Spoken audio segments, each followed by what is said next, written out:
Okay, so today we're going to look at the distributive property, which is lesson 6 on page 485. So make sure you have your book open to page 485 so that you can get these notes correctly taken care of into your book. We're going to do it exactly like we did in class. Make sure you walk through each example with me and work through the problems just like we normally do.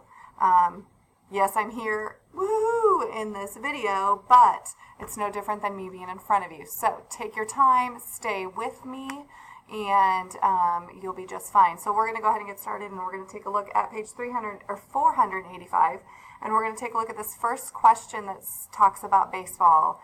Totally my cup of tea right here. So it says baseball. 3 friends went to a baseball game. Each ticket cost $20, and all 3 friends bought a baseball hat for $15 each. What does the expression 3 in parentheses 20 plus 15 represent? So the 3 represents the 3 friends, and you should be writing this in just like I am. The next one is 20. What does the 20 represent? It was the cost of the tickets. And then the 15 represents the cost of the hats. So now what we're going to do is we're going to evaluate the expression. So 20 plus 15 equals 35, okay? And then we're going to take that 35 and we're going to multiply it by 3 because there are 3 friends, because we want to figure out how much it cost altogether for them to go. And we get $105. That is one way that you can solve this problem. Obviously, there's going to be another way that you can solve this problem. So what does the expression 3 times 20 plus 3 times 15 represent? Well, the 3 times 20 represents the price of 3 tickets. Not 1, but the price of 3 tickets. And the 15 represents the price of 3 hats. Okay? So because of this, we can go through and we can evaluate just like we normally do in any expression. So 3 times 20 is 60. 3 times 15 is 45. And when I add 60 plus 45, I get 105. Now, taking a look down here, what do you notice about the answers of 2 and 4? They are the exact same. That is what the distributive property does. It shows you another way to take an expression and distribute it so that you can get the exact same answer in a different way. So let's flip over to the next page, and we're going to take a look at the distributive property. In words, it basically means to multiply the sum by a number, multiply each added by the numbers outside in the parentheses. So this is algebra. So when we are taking a look at 2 and 7 plus 4 in parentheses, all we are really doing is we are taking this 2 and we are distributing it to the 7, and we are distributing it to the 4.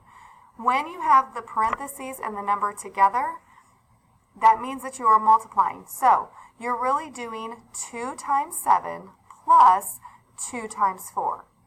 Okay, so let's take a look at what that actually looks like when we are working with the distributive property. Take a look at this first example. Yes, of course, they're going to have fractions in here. Don't panic. We know how to multiply fractions. It's going to be super easy. Just stay with me. So when I'm looking at this problem, I'm going to rewrite this problem, and you are going to rewrite this problem either on the back side of your notes or you're going to write it over on the side. You're eventually going to run out of room, so you're going to have to go over to your notes. So let's just start here. 9 times 4 1/3. Basically what we're doing is we are taking this 9, we are multiplying it and distributing it to the 4, and we are distributing it to the 1/3. So when I rewrite this, I put 9 times 4, okay, or what it really looks like is this. When you have that together and in the parentheses, that means that you are multiplying just like before. And then I'm going to add my 9 times my 1/3, which is going to look like 9, and then we're going to put the parentheses of 1/3.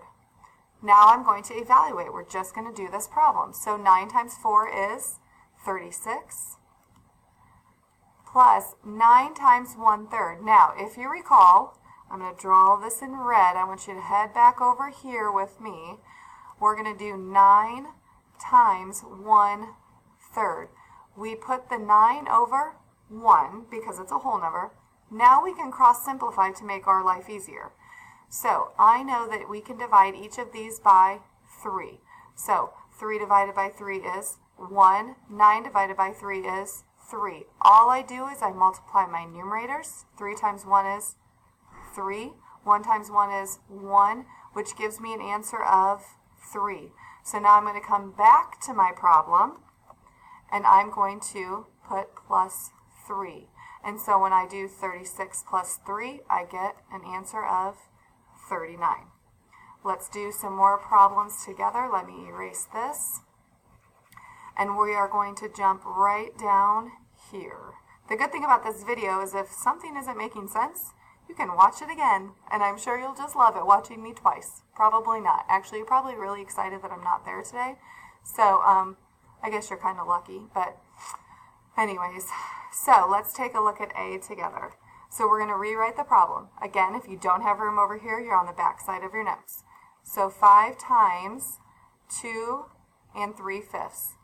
The 5 is being distributed to the 2, and it's being distributed to the 3/5. So we're going to rewrite that problem.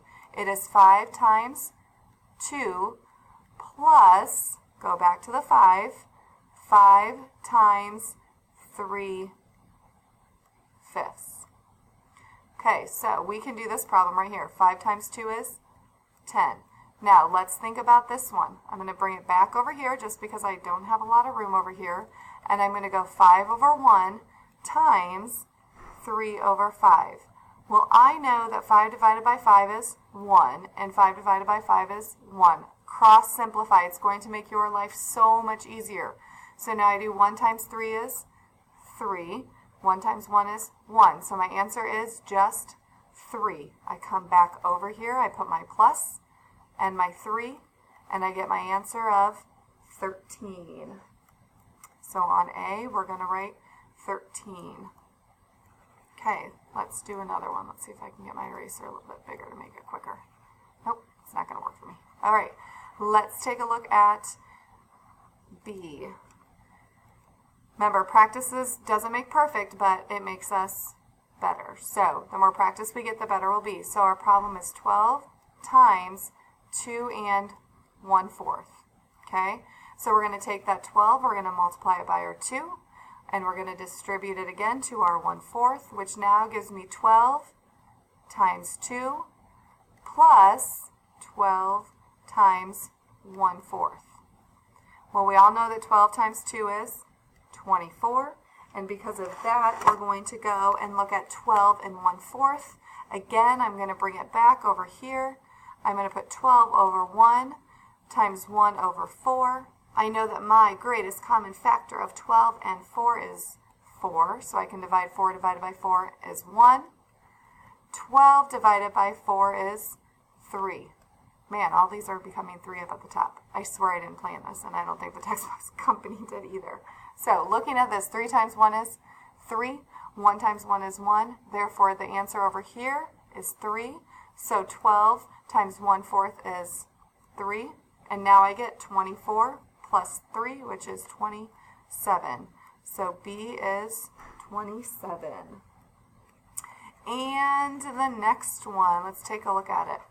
So we're going to distribute again. Yes, we could just grab our calculator. Yes, we could just solve this problem, but that's not what we're working on. We're working on distributing.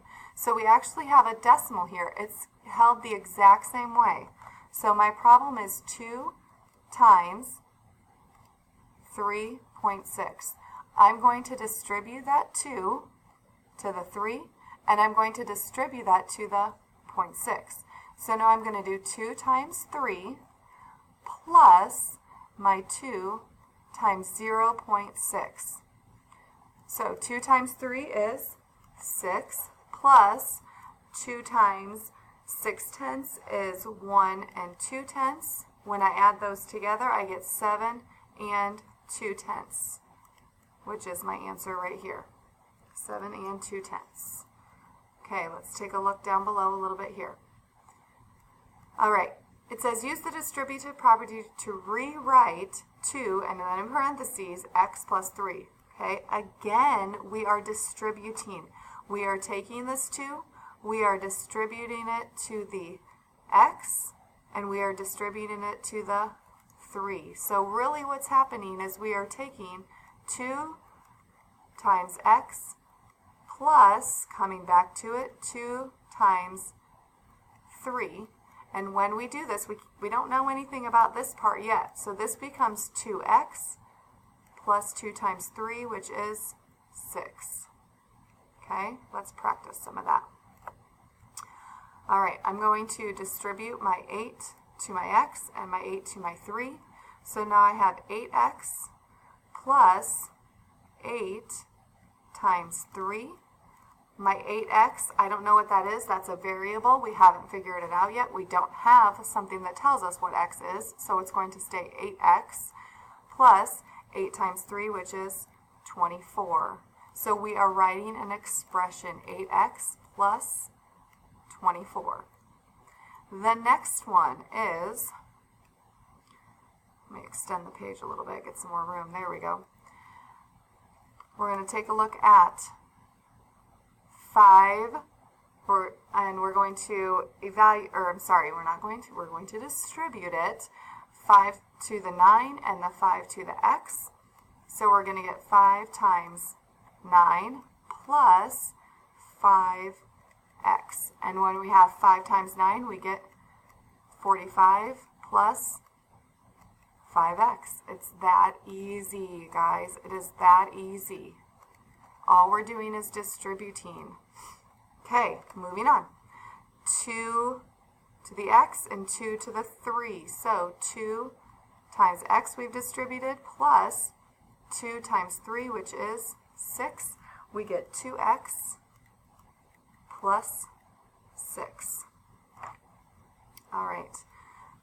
Flip to the next page. We're going to take a look at this, and then I'm going to create another video for the second part of this that you guys are going to watch. So it says each day Martin lifts weights for 10 minutes and runs on the treadmill for 25 minutes.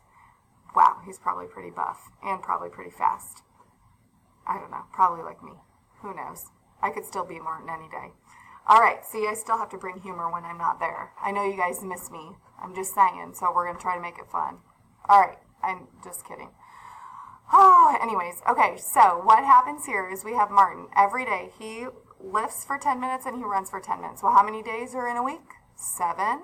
So we know for 7 days a week he is doing that lifting for 10 minutes a day. So I'm going to do 7 times 10, and then I'm going to add my 7 times my time that he's on the treadmill, which is 25. So they want us to be able to write 2 equivalent expressions. This is one. The other one is using the distributive property. So we're going to put the 7 on the outside because there's 7 days a week, and the 10 minutes he does of lifting plus the 25 minutes he does of of treadmill. So he does the weightlifting for 10 and the treadmill for 25. They're going to be the exact same answer. When I take my 7 times my 10, I end up getting 70, plus my 7 times my 25, which is, I don't know why I don't have that written down. Hang on. Handy dandy calculator, because I've taught all day. 7 times 25 is 175. There we go. I had the total. I didn't write that part down, which gives us 245 minutes. Okay, that person works out for 245 minutes. Here we're going to distribute. So I have 7 times 10, which is 70, plus my 7 times 25, which is 175, which still gives us a total of 245 minutes. So both ways we were able to get 245 minutes, whether we distributed in the parentheses on the outside, or we took the 7 times the time that he weightlifted and the 7 times that he does it a week for running on the treadmill. So I'm going to stop here. I'm going to create another video for the next part. So stay with me. Well, I mean, you guys are just going to go click the next link. But anyways, you guys are doing awesome. If you're confused on anything, go back right now and re-watch it.